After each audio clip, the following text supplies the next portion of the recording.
Cioè, orgoglioso della città, orgoglioso dei miei collaboratori, dei miei assessori, i cittadini padovani che portano pazienza, di tutte le imprese che hanno collaborato in maniera fattiva. È stata una cosa, quando abbiamo iniziato non ci credevo poi di riuscire a fare questo, siamo riusciti, ma perché?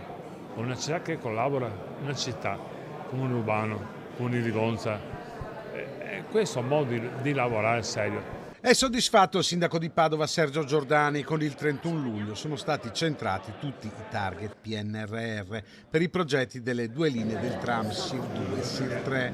Con la firma apposta a Palazzo Moroni si conclude la fase PNRR del progetto. Questo però non significa che l'intera opera sia conclusa.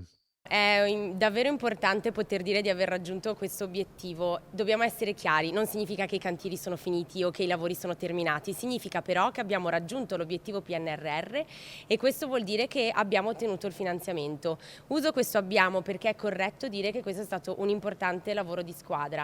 Le due linee del tram hanno ricevuto un finanziamento PNRR di oltre 500 milioni di euro, diventando l'opera di trasporto rapido di massa più grande d'Italia relativamente alla quota finanziata dal piano. SIR 2 e SIR 3 valgono il 15% della misura nazionale per quanto riguarda i chilometri di via di corsa. I chilometri realizzati hanno quindi superato il target imposto e andranno a contribuire al target nazionale. Complessivamente noi oggi possiamo portare 20,4 km per quanto riguarda la SIR 2 e 6,3 km per quanto riguarda la SIR 3.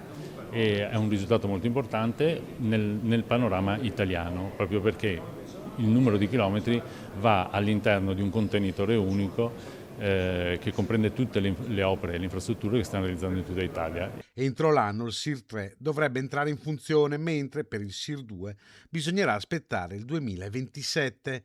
Si guarda comunque al futuro. Vigonza già sta pensando al prolungamento della tratta del tram fino al centro paese. Sarà un cambiamento anche dal punto di vista di vivibilità di quella zona importantissimo. Ci sarà una riduzione del traffico perché alla testa del capolinea, quindi raccoglieremo il traffico che viene da Venezia sulla statale 11 che permetterà quindi di avere un minor carico per tutta la fascia di Padova dalla parte di Padova Est.